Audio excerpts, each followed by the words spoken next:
Good morning, afternoon, and evening, ladies and gentlemen. Welcome back to another video, and we got an interesting one today as it is about my experience at the Hockey Hall of Fame in Toronto. So I was there about a month ago, and you guys probably...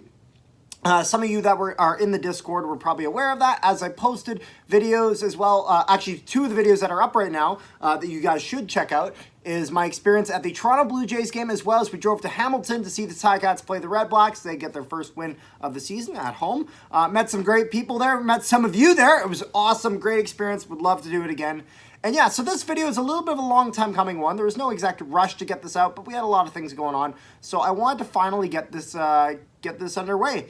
And so it was, you know, my experience at the Hockey Hall of Fame in Toronto. It's not the first time I was there. However, I gotta say, it's always surreal getting to go there and just kind of see the new things they've added and see all the trophies and see the things that are larger in life that you can't believe you're seeing with, you know, your very eyes. And so you walk in, and the first thing you're greeted with is the new exhibit that they have there, which I believe... is as of like last year or something like that. Because the exhibit at the front, they kind of always swap out to keep relevant and keep it fresh, so that way you can go there multiple times and you'll still get something new each time. And it was the 9 and 99 exhibit with Mr. Hockey and the great one with Gordie Howe and Wayne Gretzky respectively. And it was really cool seeing seeing all the things they had there, all the information about these two players that you wouldn't have realized. With Gretzky, how he was insane from the start, in the sense of, even if you look at some of his junior stats, they're just beyond outrageous and really show why he is the greatest hockey player of all time and probably always will be.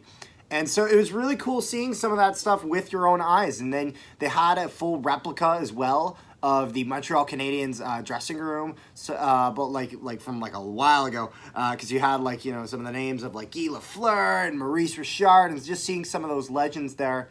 And they had actually built replicas of the old sweaters, put together and sewn the exact same way as those original sweaters would have looked. And it was really interesting because you were able to feel it. There was, because they were replicas and they weren't the originals, there was nothing valuable about them. So it was really cool being able to feel it and just really feel how heavy those things were compared to a modern jersey, which is quite light, especially when you're wearing it.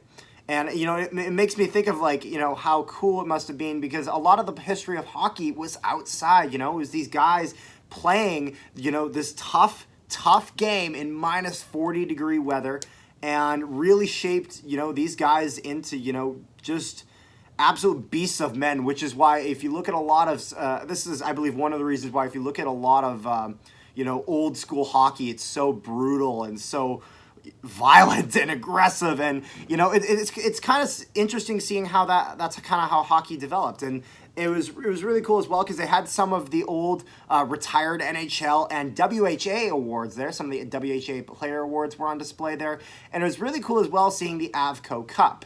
Now, the Avco Cup, for those who do not know, the Avco Cup was the Stanley Cup basically, but for the World Hockey Association.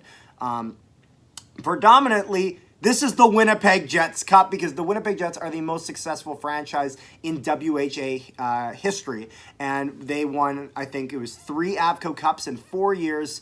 And there are only, I think, 2 or 3 Avco Cups in existence. One of them is in the Hockey Hall of Fame. One of them actually resides in Winnipeg, as we were the last team to win it. And I'm not sure where the other one is. If there is a third one, that is. But it was really cool seeing that in person. I have seen the Avco Cup before. But it's really nice. It's really nice hearing about the Jets having success, as we didn't really see that this year. But who knows? Hopefully next year's a lot better. And speaking of that kind of brutal, violent hockey game and that hockey history that you really learn about there, they were showing you some of the old goalie masks and just how that progressed, starting with nothing and slowly making its way up to what the modern mask is now, and also showing kind of the personal spins that each goaltender would put on their mask design, and just kind of those cool things that really show kind of the personality and the creativity of the guy wearing the mask. And I feel like that's something that should always stay in hockey. We should never get to a point where goaltenders are not allowed the creative freedom of their masks. I think that is, a really good part of, connecting the goalies with the rest of the teams and just kind of showing that character. And so we actually also, they have 2 theaters there. And we only watched one of them because they're extremely long films. And the one that we watched was 100 years through the NHL, and it was about 2 hours long, and it went through the full history from the very beginning, from before even the NHL, going into original six era, and then all the way up to the modern era. And it was just unbelievable seeing the stuff that some of those players put up with in like the first 20, 30 years of the NHL, and of hockey really becoming a true national identity in Canada, and a major sport even within North America and in the United States as well, and seeing it expand down there. And it was just seeing clips of some of the most brutal hits I've ever seen. Guys going head first into the boards with no helmets, guys getting slashed to the absolute oblivion with heavy wooden sticks. Like, it was unbelievably brutal and quite something to watch, and it gives you, quite a lot of respect of the guys who were able to put up with that. And it was interesting, they had some former players that would come on and talk, that talked in that documentary, and they were chatting a lot about how, they really hated these teams they play against, where, if they went to a restaurant and a team would be in there, I think it was Bobby Hall that was talking about this, and they went in there and the team they were playing against that night was having food, they would wait for the entire team to finish and leave, and then their team goes in, because they could not even sit in the same restaurant as these people, because those rivalries were so heated. And honestly, I kind of wish a little bit of that came back today. I think we get that with the Battle of Alberta. I hope we get more of that with the Battle of Florida. But I feel like that can lead to some really, really fun hockey, and I think we've seen that with the Battle of Alberta. But yeah, and it was also cool because they also had the Memorial Cup there. I didn't even realize that they actually had a Memorial Cup that they kept at the Hockey Hall of Fame. But it was nice seeing that there. As like I said, this is the Hockey Hall of Fame, not the NHL Hall of Fame. So, there's lots of international hockey and lots of junior hockey as well. And speaking of international hockey, it was really cool seeing the Golden Goal exhibit. And it had, I think it was the net, the puck, Crosby's gloves, and his stick. They're on display for you to be able to see, and it was kind of cool and surreal seeing that, because that was right as I was growing up. I was 7 years old when that game happened. I actually was at a hockey game, playing a hockey game, and they had stopped after a stoppage in play. They had stopped the game to announce that Crosby had scored the golden goal for Team Canada, and that Team Canada were Olympic gold champions. And so that's something I remember from my childhood. So it's kind of cool seeing the other side of that and what was happening on the other side of our great nation. And leading into that, it was really cool seeing a lot of the international hockey exhibit. And they had tons of jerseys on display from both men and women's hockey of a lot of countries. And even a lot of countries you wouldn't even think of. When you think of hockey, I remember there was a thing that happened a few years ago where the NHL was talking about, I think it was South Africa's only hockey team, and so they had jerseys from that there. They had jerseys from all the way over in the Baltic states and Estonia, Latvia, and Lithuania, and some stuff that goes really down south into even the continent of Africa. And it was really neat seeing some of the hockey history there, as I really don't think that gets talked about, because hockey being so, I guess, more predominant in North America and in Europe. So it was really cool seeing those other aspects of the game that have spread globally and not just in those two continents. And so that's when we finally decided it was time to go to the trophy room. And the trophy room was what I was looking forward to this whole time, seeing all these larger-than-life trophies. Now, I was actually concerned that the trophies may not be there. So, funny thing about this is that the trophies were actually, the NHL had made a post the day prior to us going about how they were finally going to update all the player trophies. They were going to take make the engravings and stick them on the sides of the trophies. So I thought either the trophies would be updated when we got there, or they wouldn't even be there, in which I thought, oh no, I want to see all these trophies, because you don't realize how huge these trophies really are. They are quite massive. Most of them at least two and a half feet in height. Which is quite insane for a trophy, and I can't even imagine how heavy those things are.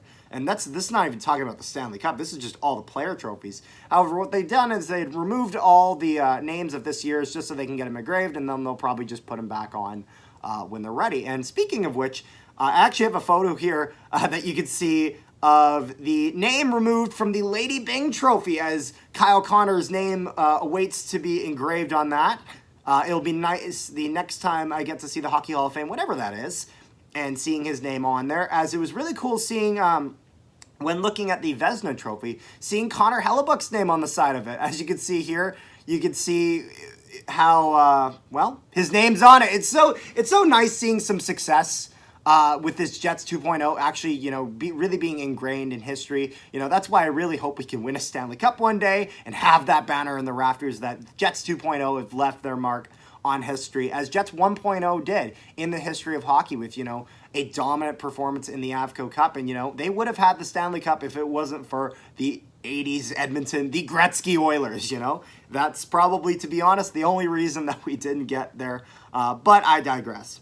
But at that point, right next to the trophy room, though, that they have there, is they have the vault. Now, the vault contains some of the NHL Stanley Cup Championship rings. However, more importantly, the original Stanley Cup. So for those who are not aware, the original Stanley Cup that was donated in the 1800s is actually not the same. It was just the bowl, and it's not the same bowl that's on the cup today. That's simply because of how old the trophy is. It would be really, really damaging if they had put it on the top, and it's possible that it could fall apart, and it's just not safe to do that.